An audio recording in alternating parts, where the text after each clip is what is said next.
السلام عليكم، ازيكم؟ عاملين ايه؟ يا رب تكونوا بخير. النهاردة جايين مع بعض في فيديو مشتريات. قضيت الاسبوع كله اساسا سفر وخروجات، ما عملتش اكلات بقى خالص الاسبوع ده وصورتها. قضيناها كده مع بعض مشتريات، ونزلت العتبة وما ادراكم ما العتبة. نزلت اشتريت كده شوية لبس للولاد، بس بصراحة هي الحاجة هناك في حاجات كده بتبقى حلوة لقط، وفي حاجات بتبقى مش قد كده. بس اشتريت التيشيرتات دي كده لزوزة، كانت جميلة قوي. تيشيرت من دول كان عامل 55. بصراحة خامتهم حلوة، والاسعار كمان هناك في المول اللي انا دخلته ده كانت حلوة. واشتريت برضو اللولة الاتنين دول، برضو الواحد كان عامل 55. الصغير والكبير، هو كان حاطط يعني زي مكان كبير كده مليان بقى كل المقاسات، اطفال وكبار وبيبيهات. اي قطعة فيه كانت عاملة 55، فاشتريت الاربع قطع دول. بس بصراحة التيشيرتات حلوة جدا، خامتها حلوة قوي. والبلوزة دي الشيرت ده برضو كده عليه جمجمة، برضو خامتهم قطن، يعني اللي عجبني ان خامتهم قطن. بس البلوزة دي كانت على الياف صناعية شوية، يعني قلت اهو غير خروج، بس هي ما بتستحملش غسيل كتير يعني. بس التيشيرتات اللي كانت حلوة قوي. وجبت له الكوتشي ده كمان، كان ب50 جنيه، برضو حلو قوي عجبني. قلت اهو تغيير يعني. كده كده جايباله صندل اصلا صغنن كده على رجله، وقلت الكوتشي ده عشان الخروجات وكده.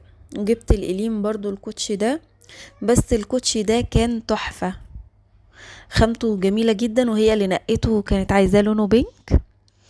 وفي لميع كده شوية، بس هو مش باين قوي في الكاميرا، بس هو كله بيلمع اصلا.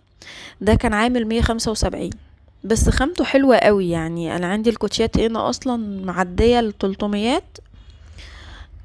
ونفس الخامة يعني. بصراحة ما لقيتش الشكل ده، يعني الشكل ده خالص ما لقيتوش عندي، فعجبني قوي لانه كله بيلمع كده، تحسوه سواريه شوية. وجبت كمان السليبر ده لماما. ده كان عامل 180، برضو خامته حلوة جدا وشكله شيك قوي.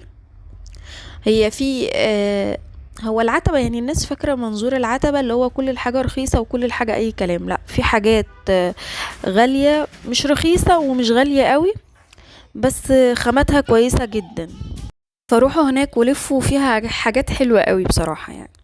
وكمان نزلت الموسكي. كده كده يعني لما بمشي في العتبة بعدي على الموسكي من جوه. برضو في محلات جميلة هناك، واكتشفت مكاتب جملة حلوة قوي. اشتريت الاسترتش ده الإلين، برضو كان جميل كده، اسود، قلت تلبسه تحت الدرسات وتحت الجيب القصيرة وكده، عشان برضو رجليها ما تبانش. ده خامته جميلة جدا وتقيل، لكرة تقيل. كان عامل 70 جنيه برضو. هي بصراحة الخامات حلوة قوي اللي انا جايباها المرة دي يعني. تقدروا تقولوا كده قعدت افرز الحاجة يعني. الاسترتشات دي كان في منها مخرم، وكنت عايزة اجيب اصلا المخرم، وبعدين هو نفسه قال لي ده احسن لك، والاتنين نفس السعر. فقلت خلاص ماشي، خليني في ده.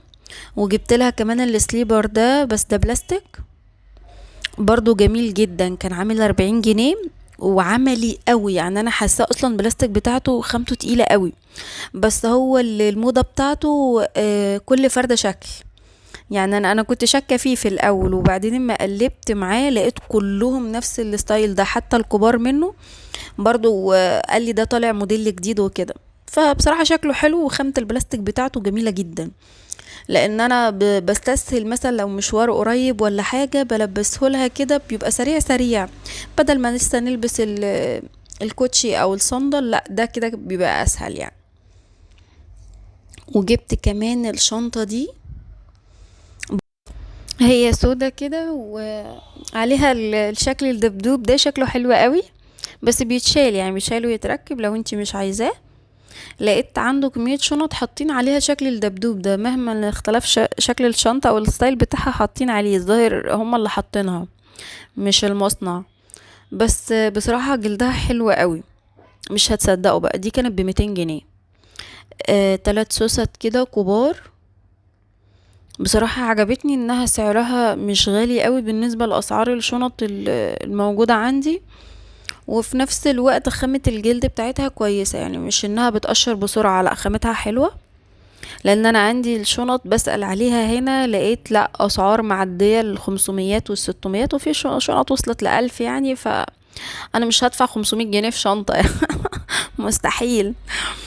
فقلت لا، يعني ننزل العتبة كده نشوف. انا اصلا كنت نازلة عشان اشتري شنطة او اتنين، بس بقى الحاجات دي اغرتني. قلت لا بقى، طالما في حاجات عجبتني كده طول ما انا ماشية عمالة اتفرج، فقلت خلاص طالما بنتفرج كده اشوف اللي يعجبني اجيبه. فجبت شنط كتير، جبت كمان الشنطة دي بقى كنت عايزة. بصوا انا بوريكم هنا الشنطة اهو، من حد اسمه المنسي. كنت عايزة منها لون اسود او بيج، اي لون مثلا يمشي مع كل الهدوم، بس للأسف ما لقيتش غير التركواز ده والاورنج والبيج بتاعها. كان الانجليزي اللي عليه الحروف دي متلخبطة. يعني هو قال لي وقع عليها المطرة على الحاجة، ففي حاجات اتبهدلت منه كده. فقلت خلاص خليني في التركواز دي سليمة، وهي جلد وجلدها ناعم قوي، ولو وقعتي عليه اي حاجة مش هتلزق عليه، يعني ممكن بوايبس ولا حاجة تنضفي اي بقع عليها اي حاجة عليها. فعجبتني قوي عشان كده، لان انا استاذة في غسيل الشنط يعني زي ما انتوا عارفين. اصلا ما بمسكش الشنط كبيرة قوي كده، بس جبتها كبيرة بقى عشان خاطر باخد معايا طبعا حاجات الولاد، سندوتشات ومية وبامبرز ولبن، فببقى عايزة شنطة كبيرة. ودي شنطة بقى جبتها لنفسي، يعني قلت دي بقى الخروجة شخصية ليا، يعني مش لازم كله بقى يبقى كبير، اما اخرج كده لوحدي من غيرهم افكر، يعني اعرف ان انا اخرج من غيرهم. برضو دي ما لقيتش منها الاسود، فجبت اللون الجراي ده، كانت بسوستتين كده، قلت على قد مثلا الموبايل والبوك وخلاص. دي كانت عاملة 100، والتركواز كانت عاملة 200. تمام، شايفين الاسعار، والاسعار حلوة جدا. بس طبعا التركواز والسودا خامتهم اعلى كمان من دي. بس انا قلت دي يعني ايه، تقدروا تقولوا حاجات للهلك، يعني مش اللي هو حاجة هتعيش، يعني حاجة نبوظها ونجيب غيرها يعني شنط اصلا والشوزات معايا ما بتعمرش، مش عارفة ليه. وكمان طبعا كالعادة يعني شطوا في لعب، فجبت لهم العربيات دي، هم اصلا كانوا عايزين عربيات، فجبت العربيات دي. هي بلاستيكها مش قد كده، بس قلت يلا حاجة يلعبوا بيها وخلاص. الواحدة كانت عاملة 30 جنيه، جبت 2 بس كبيرة قوي، حلوين قوي، يعني بيمشوا كده في الارض تفضلي تشدي فيهم حلوين انا قعدت اجرب فيهم انا كمان معاهم. طبعا كل واحد اختار لون، هما اللي بيختاروا الالوان. بس بصراحة يعني الموضوع هناك كويس، يعني روحوا ولفوا، في حاجات هتلاقوها حلوة. هتقولي ما انتش بتنزلي بورسعيد؟ لا بنزل والله بورسعيد، بس انا اصلا ما كنتش نازلة ان انا اشتري حاجة، انا كنت نازلة لحاجة تانية خالص. انا كنت رايحة اصلا اكشف عند الدكتور، وقلت اما اعدي كده ابص اشوف الشنط، لان اسعار الشنط عندي اوفر قوي. فقلت ابص كده عجبتني الحاجات دي، وقلت خلاص تمام اوكي. طول ما انا ماشية بقى بيعجبني حاجة، فجبت الحاجات دي ورجعنا. وتاني يوم الدنيا عندي كانت فاضية خالص، اليوم ده قضيناه في العتبة او في القاهرة عموما. يعني تاني يوم نزلت خرجت، رحت بقى الهايبر، وعديت على فكهاني هنا بقى، جبت العربية. قلت بالمرة بما اني ناقصني حاجات كتير، وطبعا لما بروح الهايبر ما بستحملش ان انا اروح مواصلات مع شراء الحاجة وكده والشنط والكلام ده، فلا بجيب عربية وانا راجعة بقى لو ناقصني حاجة بجيبها بالمرة. فعديت بقى على الفكهاني، جبت موز وجبت تفاح، وانا كان عندي اصلا برتقال، وجبت كمان خضار. ما خليتش نفسي في حاجة خالص بقى، قلت بالمرة مادام خرجت اجيب كل اللي ناقصني. بس هم عندي يعني بيحبوا التفاح والموز قوي، يعني ده مزاج. والبرتقال انا كنت جايبه برتقال بلدي وبرتقال سكري.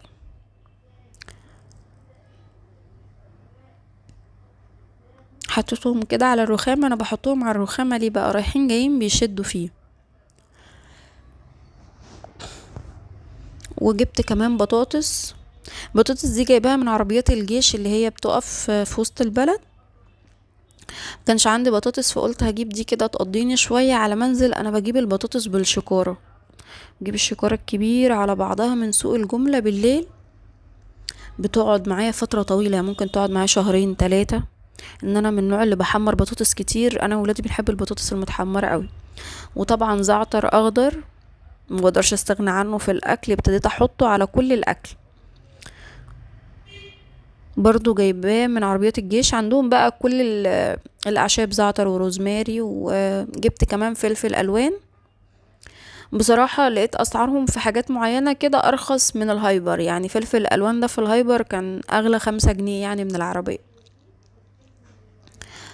فجبت منهم فلفل الوان بحتاجه قوي في الاكل، وكده كده بحطه اصلا في الفريزر عندي. وحاجات الهايبر بقى اللي شنط شنط. طبعا ما اقدرش استغنى عن اللانشون وعن الحلاوة بتاعة الهايبر، دي العيش. دي العيش، مهما لفيت هنا على لانشون ما بلاقيش لانشون زي بتاع الهايبر. هما بيستخدموا اطياب، فما بلاقيش اطياب هنا خالص في اي سوبر ماركت عندي، على طول بيستخدموا انواع تانية ارخص يعني. بس هناك الميزة اللي هناك ان في عنده كل الانواع. فانا كنت ناوية، كنت عايزة اجيب كيلو على بعضه بصراحة، بس حد نصحني وكده قال لي هاتيه علب. هاتيه علب، لان انا بجيب الكمية دي بقى، الكمية دي ما بتخلصش في اسبوع ولا 2.